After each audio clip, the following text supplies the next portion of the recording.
ಎಲ್ಲ ಸುಟ್ಟಿ ಬೂದಿ ಆಗಿದೆ ಸರ್, ಸೀರೋ ಆಗ್ಬಿಟ್ಟಿದೆ ಸರ್ ಇವಾಗ.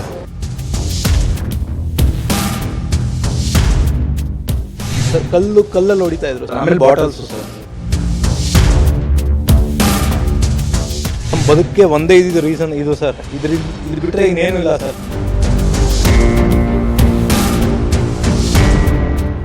ಪೊಲೀಸ್ನವ್ರು ಕೂಡ ನಮ್ಮ ಜೊತೆ ರಾತ್ರಿ ಇದ್ರು ಸರ್, ಅವ್ರಿಗೂ ಕಲ್ಲು ಬಿದ್ದಿದೆ ಸರ್, ಅವರು ಇಲ್ಲಿ ಬರೋಕ್ಕಾಗಲಿಲ್ಲ ಸರ್, ಅವ್ರನ್ನೂ ಓಡಿಸ್ಕೊಂಡು ಹೋಗಿದ್ದಾರೆ, ಅವರು ಹೆಲ್ಪ್ಲೆಸ್ ಸರ್ ಒಂಥರ.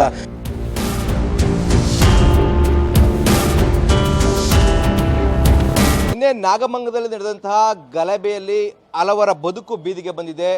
1.5 ಕೋಟಿ ರೂಪಾಯಿ ಬಂಡವಾಳ ಹಾಕಿ ತಮ್ಮ ಬದುಕನ್ನು ಕಟ್ಕೊಳ್ಳೋಕೆ ಬಟ್ಟೆ ಅಂಗಡಿಯನ್ನ ಮಾಡಿರ್ತಾರೆ. ಇದೀಗ ಆ ಒಂದು ಗಲಭೆಯಿಂದಾಗಿ ಸಂಪೂರ್ಣವಾಗಿ ಅವರ ಅಂಗಡಿ ಸುಟ್ಟು ಕರಕಲಾಗಿದೆ.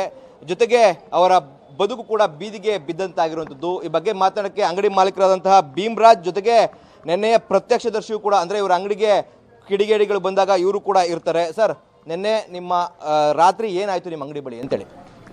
ಸರ್, ಲೈಕ್ ನಾವು 8 ಗಂಟೆಗೆ ಕದ ಹಾಕ್ಕೊಂಡು ಹೋದ್ವಿ ಸರ್ ಮನೆಗೆ. ಆಮೇಲೆ 10 ಗಂಟೆಗೆ ಫೋನ್ ಬಂತು, ನಿಮ್ಮ ಅಂಗಡಿ ಹತ್ರ ಇದ್ದಾರೆ ಅಂತ. ಆವಾಗ ಜಸ್ಟ್ ಡೋರ್ನ ಬೆಂಕಿ ಹಚ್ಚಿದ್ರು ಸರ್, ಬಂದು ಆರ್ಸಕ್ಕೆ ಟ್ರೈ ಮಾಡಿದ್ವಿ, ಆರ್ತು ಸರ್. ನೆಕ್ಸ್ಟ್ ವಾಪಸ್ 11 ಗಂಟೆಗೆ ಹಚ್ಚಕ್ಕೆ ನೋಡಿದ್ರು ಸರ್, 11 ಗಂಟೆಗೂ ಆರಿಸಿದ್ವಿ.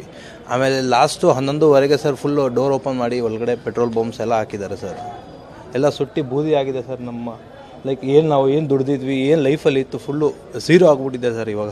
ಅಂದರೆ ನೀವು ಅಷ್ಟು ಬದುಕನ್ನು ಕಟ್ಕೊಳ್ಳೋಂಥ ಅಂಗಡಿ ನಿಮ್ಮ ಕಣ್ಣೆದುರುಗಡೆ ಸುಡ್ತಾ ಇದ್ದೀರಾ ಹಾಗಾದ್ರೆ? ಹೌದು ಸರ್, ಹೌದು ಸರ್, ನನ್ನ ಮುಂದೆನೇ ಆಗಿದೆ ಎಲ್ಲ. ನಾನು ಮೇಲ್ಗಡೆ ನಿಂತ್ಕೊಂಡು ನೋಡ್ತಾ ಇದ್ದೆ ಸರ್.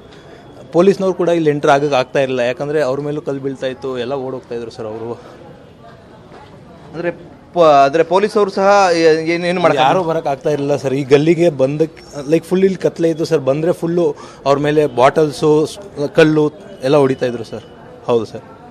ಎಷ್ಟು ಜನ ಇದ್ರು ಅಂದಾಜು? ಅವ್ರ ಕೈಲಿ ಏನೇನಿತ್ತು ಸರ್ ಅಂತೇಳಿ? 100+ ಇದ್ರು ಸರ್. ಕಲ್ಲಲ್ಲಿ ಹೊಡಿತಾ ಇದ್ರು ಸರ್, ಇನ್ನೇನು ಇರಲಿಲ್ಲ ಸರ್ ಅವ್ರ ಹತ್ರ. ಆಮೇಲೆ ಬಾಟಲ್ಸು ಸರ್, ಅಂದರೆ ಪೆಟ್ರೋಲ್ ಬಂಪ್?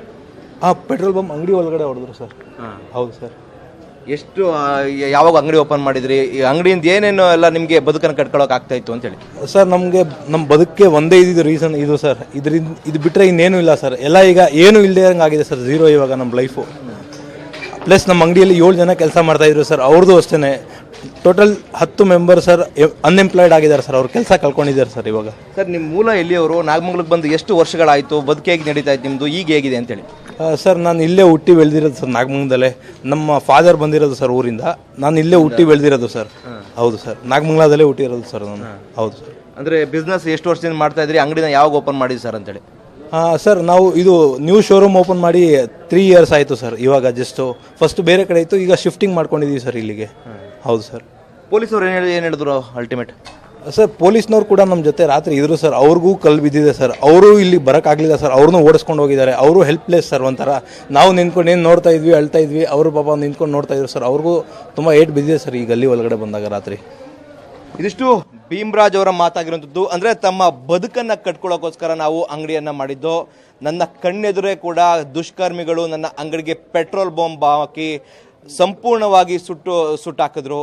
ಇದನ್ನು ನೋಡ್ತಾ ಇದ್ದರೆ ನನಗೆ ಮೇಲಿಂದ ನೋಡ್ತಾ ಇದ್ದೆ, ಬಟ್ ನನಗೆ ಅದನ್ನು ಅರ್ಗಿಸ್ಕೊಳ್ಳೋಕ್ಕೂ ಸಹ ಆಗ್ತಾ ಇಲ್ಲ. ಬಟ್ ಪೊಲೀಸರು ಕೂಡ ಅಲ್ಲಿದ್ದರು, ಅವರು ಕೂಡ ಏನು ಮಾಡೋದಂಥ ಅಸಹಾಯಕತೆಯಲ್ಲಿದ್ದರು. ಯಾಕಂದರೆ 100 ಮಂದಿ ಇದ್ದರು, ಅವರ ಕೈಯಲ್ಲಿ ಕಲ್ಲು ಮತ್ತು ಪೆಟ್ರೋಲ್ ಬಾಂಬ್ ಎಲ್ಲವೂ ಇತ್ತು. ನನ್ನ ಅಂಗಡಿ ಸುಟ್ಟು ಕರಕಲಾಗ್ತಿದ್ರು ಕೂಡ ನಾನು ಹಾಗೂ ಪೊಲೀಸರು ಎಲ್ಲರೂ ಸಹ ಅಸಹಾಯಕತೆಯಲ್ಲಿ ಇದ್ರು ಅಂತೇಳಿ ಅವರು ಅಳಲನ್ನು ತೋಡ್ಕೊಡ್ತಾ ಇದ್ದಾರೆ. ಕ್ಯಾಮ್ರಾ ಪರ್ಸನ್ ವಿನೋದ್ ಜೊತೆ ರೋಹಿತ್ ದೇವರಹಳ್ಳಿ, ಪಬ್ಲಿಕ್ ಟಿವಿ, ನಾಗಮಂಗಲ.